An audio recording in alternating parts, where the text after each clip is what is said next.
नमस्कार मित्रों, अपनी पाठशाला चैनल पर आप सभी का हार्दिक स्वागत है। कैसे हैं आप सभी? आशा करता हूं कि आप सभी स्वस्थ होंगे, मस्त होंगे और निरंतर अपनी पढ़ाई में लगे हुए होंगे। आज मैं हाजिर हुआ हूं अपने राजस्थान से संबंधित जो प्रमुख आयोग है, उन आयोगों में से अपना पहला जो आयोग है राजस्थान लोक सेवा आयोग अर्थात आरपीएससी से संबंधित महत्वपूर्ण प्रश्न और अनुच्छेदों को लेकर के। तो हम शुरू करें आज की क्लास। यानी अपना जो राजस्थान लोक सेवा आयोग है, इसका उल्लेख संविधान के किस भाग में किया गया है? तो इसका सही उत्तर होगा राजस्थान लोक सेवा आयोग अर्थात आरपीएससी का उल्लेख संविधान के भाग 14 में और अनुच्छेद 315 से 323 तक किया गया है। अगला तथ्य, यानी राजस्थान लोक सेवा आयोग से संबंधित जो अध्यादेश है वह कब जारी किया गया? तो इसका सही उत्तर होगा 16 अगस्त 1949 को। मित्रों याद रखिए कि राजस्थान लोक सेवा आयोग से संबंधित जो अध्यादेश था ये किस लिए जारी किया गया था? यानी राज्य में प्रशासनिक अधिकारियों की भर्ती हेतु अध्यादेश जारी करके एक आयोग की स्थापना करना था। अगला तथ्य, राजस्थान लोक सेवा आयोग का राजपत्र में प्रकाशन कब हुआ? यानी आरपीएससी से संबंधित या इसके गठन से संबंधित जो राजपत्र में उसका प्रकाशन है वो कब किया गया? तो इसका सही उत्तर होगा 20 अगस्त 1949 को। अगला प्रश्न बनता है कि जो आरपीएससी अर्थात राजस्थान लोक सेवा आयोग की स्थापना कब की गई? तो इसका सही उत्तर होगा 22 दिसंबर 1949 को। और ये प्रावधान किया गया था कि जिस दिन अध्यक्ष की नियुक्ति का प्रकाशन अगर राजपत्र में हो जाएगा उसी दिन से आरपीएससी की स्थापना मान ली जाएगी। इसलिए 22 दिसंबर 1949 को आरपीएससी की स्थापना की गई और इसी दिन अध्यक्ष की नियुक्ति का प्रकाशन भी राजपत्र में किया गया। अब है ना महत्वपूर्ण तथ्य, इससे संबंधित प्रश्न भी पूछा जाता है कि आरपीएससी एक संवैधानिक निकाय है। तो इसका उल्लेख संविधान के भाग 14 में किया गया है। अगला प्रश्न, सर्वप्रथम संघ लोक सेवा आयोग की सिफारिश की गई, यानी जो संघ लोक सेवा आयोग है इसकी सिफारिश कब की गई थी? तो इसका सही उत्तर होगा 1923 में ली आयोग द्वारा। महत्वपूर्ण तथ्य, यानी जो राजस्थान लोक सेवा आयोग है अर्थात राज्यों में लोक सेवा आयोग से संबंधित जो प्रावधान था वह सर्वप्रथम कब किया गया था? 1935 के अधिनियम में, अर्थात 1935 के अधिनियम में प्रांतों में लोक सेवा आयोग के गठन का प्रावधान था। और मित्रों याद रखिए कि इस प्रावधान के तहत यानी 1935 का जो अधिनियम था, इस अधिनियम के प्रावधान के तहत राजस्थान में 3 रियासतों में लोक सेवा आयोग का गठन किया गया। तो पहली रियासत जोधपुर, यानी जोधपुर में लोक सेवा आयोग का गठन 1939 में। दूसरी रियासत जयपुर, और जयपुर में लोक सेवा आयोग का गठन किया गया 1939 में। अगली रियासत बीकानेर, और बीकानेर में लोक सेवा आयोग का गठन 1946 में किया गया। तो मित्रों याद रखिए कि 1935 के अधिनियम के तहत राजस्थान की जो 3 रियासतें थीं उनमें लोक सेवा आयोग का गठन किया गया था। अगला तथ्य है, राजस्थान की स्थापना का अध्यादेश जारी किया गया, यानी यानी जो लोक सेवा आयोग है इस आयोग की स्थापना का अध्यादेश किसके द्वारा जारी किया गया था? तो इसका सही उत्तर होगा सवाई मानसिंह, अर्थात तत्कालीन राज प्रमुख, उस समय ये राज प्रमुख के पद पर थे। अगला प्रश्न, आयोग को किस समिति की सिफारिश पर जयपुर से अजमेर स्थानांतरित किया गया? मित्रों आपको याद है कि जो अपना राजस्थान लोक सेवा आयोग है जिसकी स्थापना 22 दिसंबर 1949 को जयपुर में की गई थी। तो जो जयपुर से इसका जो कार्यालय था वो अजमेर कब स्थानांतरित किया गया और किस समिति के आधार पर किया गया था? तो इसका सही उत्तर होगा पी सत्यनारायण राव समिति। और ये भी याद रखिए कि कब स्थानांतरित किया गया, तो इसका सही उत्तर होगा 1 नवंबर 1956 को। अगला प्रश्न, आरपीएससी में कितने संभाग होते हैं?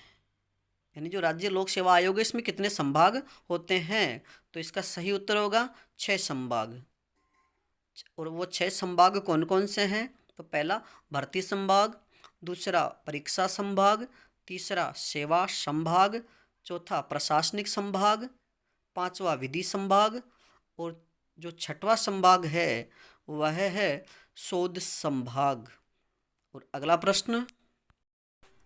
प्रश्न है अपना कि राजस्थान लोक सेवा आयोग की स्थापना के बाद इसके प्रथम अध्यक्ष कौन थे? कि आयोग के प्रथम अध्यक्ष कौन बने? तो इसका सही उत्तर होगा एस के घोष।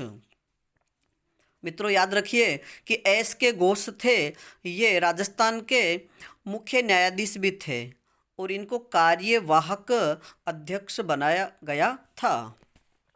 अगला प्रश्न, आयोग के प्रथम पूर्णकालिक अध्यक्ष कौन थे? कि जो आरपीएससी है इसके प्रथम पूर्णकालिक अध्यक्ष कौन बने थे? तो इसका सही उत्तर होगा एससी तिवारी। इसका सही उत्तर होगा एससी तिवारी। अगला प्रश्न, आयोग के अध्यक्ष व सचिव दोनों पदों पर रहे, अर्थात राजस्थान लोक सेवा आयोग के वे व्यक्ति जो अध्यक्ष व सचिव दोनों पदों पर रहे। तो इसका सही उत्तर होगा एन के बेरवा, अर्थात एन के बेरवा ये आरपीएससी के अध्यक्ष भी रहे और सचिव भी रहे। अगला प्रश्न, आयोग के वर्तमान अध्यक्ष हैं, यानी वर्तमान में अभी 2022-23 की बात चल रही है कि इस समय आयोग के अध्यक्ष कौन है? तो इसका सही उत्तर होगा संजय कुमार क्षोत्रिय। अगला प्रश्न, सर्वाधिक कार्यकाल वाले अध्यक्ष कौन थे? यानी आरपीएससी के सर्वाधिक कार्यकाल वाले अध्यक्ष कौन थे? देवीशंकर तिवारी। अगला प्रश्न, यानी आरपीएससी अर्थात जो राजस्थान लोक सेवा आयोग है इसमें सबसे कम कार्यकाल वाले अध्यक्ष कौन थे? यानी आरपीएससी के सबसे कम या न्यूनतम कार्यकाल वाले अध्यक्ष कौन थे? तो इसका सही उत्तर है पीएस तिवारी। सर्वाधिक अगर पूछा जाए तो देवीशंकर तिवारी और न्यूनतम अगर कार्यकाल वाले अध्यक्ष पूछा जाए तो इसका सही उत्तर होगा पीएस तिवारी। अगला प्रश्न, राजस्थान लोक सेवा आयोग की प्रथम महिला सदस्य कौन थी? राजस्थान लोक सेवा आयोग अर्थात आरपीएससी की प्रथम महिला सदस्य कौन थी? तो इसका सही उत्तर होगा कांता कथुरिया, यानी सही उत्तर होगा कांता कथुरिया। अगला प्रश्न, आरपीएससी के अध्यक्ष जो लोकसभा के सदस्य थे, यानी आरपीएससी राजस्थान लोक सेवा आयोग के वे अध्यक्ष जो लोकसभा के सदस्य भी थे। तो इसका सही उत्तर होगा CR चौधरी। अगला प्रश्न, आरपीएससी के सदस्य जो लोकसभा के सदस्य थे, आरपीएससी के सदस्य पहले हमने बात की अध्यक्ष जो लोकसभा के सदस्य थे तो वो CR चौधरी हैं। अब आरपीएससी के सदस्य जो लोकसभा के भी सदस्य थे तो वह है धुलेश्वर मीणा। अगला प्रश्न, आयोग के सदस्य जो मुख्य सचिव भी रहे, यानी आरपीएससी के वे सदस्य जो आरपीएससी में जो मुख्य सचिव होता है, सचिवालय होता है, उसमें सचिव भी रहे। तो इसका सही उत्तर होगा SD उज्ज्वल। अगला प्रश्न, आरपीएससी के सदस्य जो विधानसभा अध्यक्ष भी रहे, कि राजस्थान लोक सेवा आयोग के वह सदस्य जो विधानसभा के अध्यक्ष भी रहे तो इसका सही उत्तर होगा NL जैन। इसका सही उत्तर होगा NL जैन। अगला प्रश्न, राजस्थान लोक सेवा आयोग के सदस्य जो मंत्री भी रहे, यानी आयोग के सदस्य जो मंत्री भी रहे, तो इसका सही उत्तर होगा श्रीमती कमला भील। श्रीमती कमला भील। अगला प्रश्न, आरपीएससी के प्रथम सचिव कौन थे? आरपीएससी के प्रथम सचिव कौन थे? तो इसका सही उत्तर होगा श्याम सुंदर शर्मा। श्याम सुंदर शर्मा। अगला प्रश्न, आरपीएससी की प्रथम महिला सचिव कौन थी? यानी राजस्थान लोक सेवा आयोग की प्रथम महिला सचिव कौन थी? तो आपका उत्तर होगा श्रीमती ऑटिमा बोरदिया। यानी आरपीएससी की प्रथम महिला सचिव बनने वाली महिला कौन थी? तो श्रीमती ऑटिमा बोरदिया। अगला प्रश्न, आरपीएससी के अध्यक्ष व सदस्यों की संख्या पहले कितनी थी? यानी जब आरपीएससी का गठन हुआ था उस समय अध्यक्ष व सदस्यों की संख्या कितनी थी? तो आपका उत्तर होगा 1+2, अर्थात 1 अध्यक्ष और 2 सदस्य। और अगर प्रश्न पूछा जाए कि आरपीएससी के वर्तमान अध्यक्ष व सदस्यों की संख्या कितनी है, तो आपका उत्तर होगा 1+7, अर्थात 1 अध्यक्ष और 7 सदस्य। यानी आरपीएससी के अध्यक्ष व सदस्यों की वर्तमान संख्या कितनी है? तो आपका उत्तर होगा 1+7, अर्थात 8, 1 अध्यक्ष और 7 सदस्य। और यह कब से है? 2011 के बाद से। अगला प्रश्न, आरपीएससी के अध्यक्ष व सदस्यों की नियुक्ति कौन करता है? कि आरपीएससी के अध्यक्ष व सदस्यों की नियुक्ति करता है, तो आपका उत्तर होगा राज्यपाल।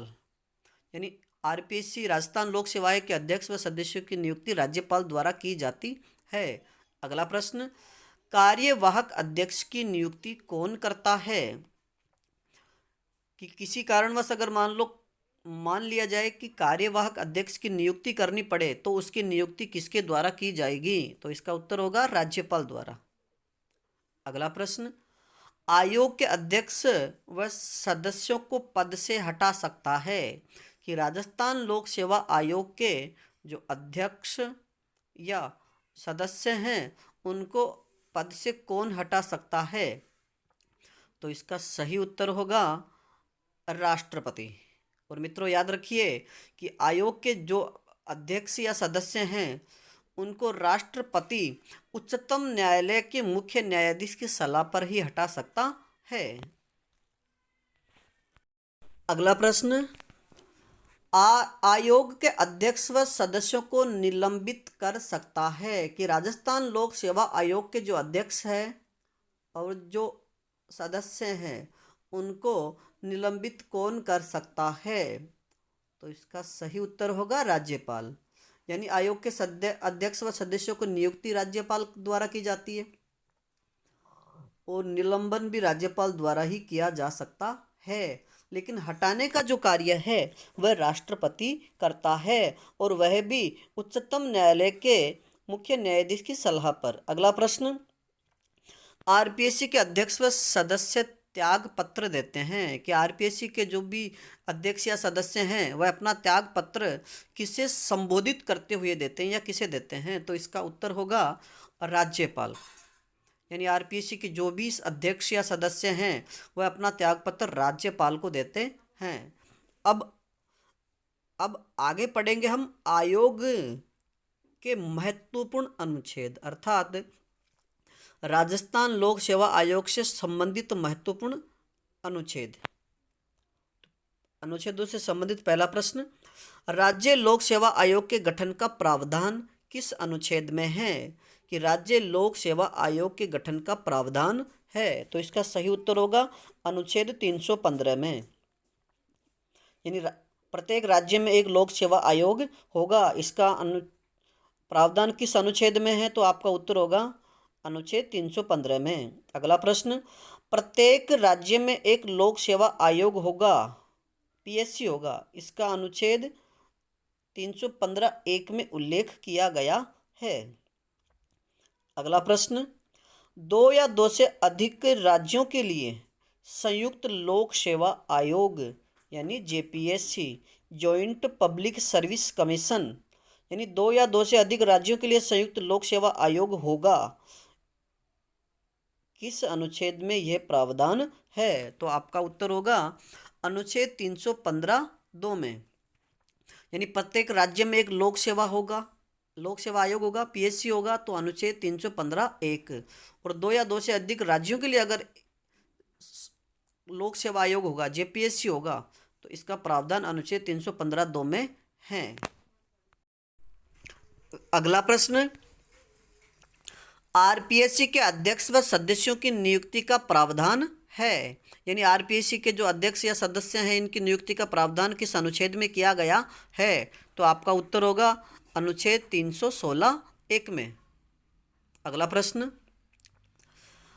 आयोग के अध्यक्ष व सदस्यों का कार्यकाल, अर्थात आयोग के अध्यक्ष व सदस्यों के कार्यकाल से संबंधित अनुच्छेद है। तो आपका उत्तर होगा अनुच्छेद 316(2) में। अब कार्यकाल यानी उनके कार्यकाल कितना होगा?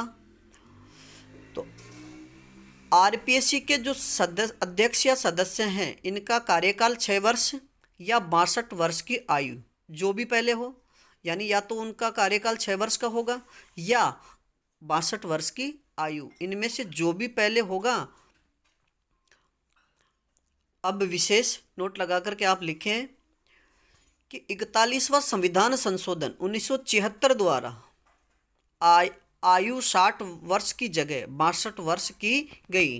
मित्रों याद रखिए कि आरपीएससी के जो सदस्य हैं, इनकी पहले आयु 60 वर्ष थी, लेकिन 41वां संविधान संशोधन 1976 द्वारा जो 60 वर्ष आयु निश्चित की गई थी, उसको 62 वर्ष की गई। अगला तथ्य, कार्यकाल समाप्ति के बाद उस पद पर पुनः नियुक्ति नहीं हो सकती, चाहे अध्यक्ष हो चाहे सदस्य हो। वो जिस पद पर है उस पद पर वह पुनः नियुक्त नहीं हो सकते। यानी ये प्रावधान किया गया है कि जैसे अध्यक्ष है तो वो राजस्थान लोक सेवा आयोग का पुनः अध्यक्ष नहीं बन सकता, और जो सदस्य है वह फिर से सदस्य नहीं बन सकता। यानी अध्यक्ष पद पर तो वह अध्यक्ष तो बन सकता है, लेकिन सदस्य पुनः नहीं बन सकता। अगला प्रश्न, अध्यक्ष व सदस्यों को हटाने का प्रावधान संविधान के किस अनुच्छेद में वर्णित है? तो अनुच्छेद 317(1). मित्रों याद रखिए कि अध्यक्ष व सदस्य को हटाने का प्रावधान किसके पास है? राष्ट्रपति के। और हटाया किस कारण से जा सकता है? तो इसका सही उत्तर होगा या तो कदाचार व पद का दुरुपयोग करने पर। अध्यक्ष व सदस्यों को किस कारण हटाया जा सकता है? तो या तो कदाचार या पद का दुरुपयोग करने पर, संविधान का उल्लंघन करने पर, लाभ का पद धारण करने पर, शारीरिक अक्षमता और दिवालिया घोषित हो जाने पर अध्यक्ष व सदस्यों को हटाया जा सकता है। यह प्रावधान अनुच्छेद 317(1) में वर्णित है और राष्ट्रपति इन्हें हटा सकता है। अगला प्रश्न, राज्यपाल द्वारा निलंबन का प्रावधान, यानी अध्यक्ष व सदस्यों को राज्यपाल निलंबित कर सकता है, ये किस अनुच्छेद में वर्णित है? तो इसका सही उत्तर होगा अनुच्छेद 317(2) में। अगला प्रश्न, आरपीएससी के सदस्यों की संख्या, सेवा व शर्तों का निर्धारण किस अनुच्छेद में किया गया है? तो इसका सही उत्तर होगा अनुच्छेद 318 में। और उनकी सेवा, शर्तों व संख्या का निर्धारण किसके द्वारा किया जाएगा? राज्यपाल द्वारा। अगला प्रश्न, सेवानिवृत्ति के बाद पद धारण नहीं का प्रावधान किस अनुच्छेद में है? यानी सेवा से अध्यक्ष हो या चाहे सदस्य, अगर सेवा से निवृत्त हो गया तो वो फिर से पद धारण नहीं कर सकता का प्रावधान किस अनुच्छेद में है? तो इसका उत्तर होगा अनुच्छेद 319 में। अगला प्रश्न, राज्य लोक सेवा आयोग के कार्यों का वर्णन किस अनुच्छेद में है? आरपीएससी के जो कार्य हैं उनका वर्णन या प्रावधान किस अनुच्छेद में है? तो आपका उत्तर होगा अनुच्छेद 320। अगला प्रश्न, आयोग के कार्यों के विस्तार की शक्ति का उल्लेख है, यानी आरपीएससी के जो कार्य हैं उन कार्यों के विस्तार की शक्ति का उल्लेख किस अनुच्छेद में है? तो आपका उत्तर होगा अनुच्छेद 321। और इनकी शक्ति का विस्तार राज्य विधानमंडल द्वारा किया जाता है। अगला प्रश्न, आयोग के व्यय का प्रावधान किस अनुच्छेद में है? तो इसका सही उत्तर है अनुच्छेद 322 में, संचित निधि द्वारा। अगला प्रश्न, आयोग की रिपोर्ट अर्थात प्रतिवेदन यानी आरपीएससी की जो रिपोर्ट होगी अर्थात आरपीएससी जो प्रतिवेदन प्रस्तुत करेगा उसका किस अनुच्छेद में वर्णन है? तो सही उत्तर होगा अनुच्छेद 323 में। और ये आरपीएससी अर्थात राजस्थान लोक सेवा आयोग अपनी रिपोर्ट किसके समक्ष प्रस्तुत करता है? तो इसका सही उत्तर होगा राज्यपाल के समक्ष। अगला प्रश्न, आयोग में अब तक कितनी महिला सदस्य रही? यानी आयोग में अब तक कितनी महिला सदस्य रही? तो आपका उत्तर होगा 7। प्रथम कांता कथुरिया, द्वितीय कमला भील, तृतीय प्रकाशवती शर्मा, चतुर्थ दिव्या सिंह। यानी यह चारों पूर्व में आयोग की सदस्य रह चुकी है। अब आपसे प्रश्न पूछा जाए कि वर्तमान समय में राजस्थान लोक सेवा आयोग में कितनी महिला सदस्य हैं? यानी वर्तमान में राजस्थान लोक सेवा आयोग में कितनी महिला सदस्य हैं? तो आपका सही उत्तर होगा 3। पहली राजकुमारी गुर्जर, दूसरी संगीता शर्मा, तीसरी मंजू शर्मा। आज के लिए बस इतना ही। कल फिर हाजिर होंगे अपना नया आयोग और उससे संबंधित महत्वपूर्ण प्रश्न लेकर के। धन्यवाद।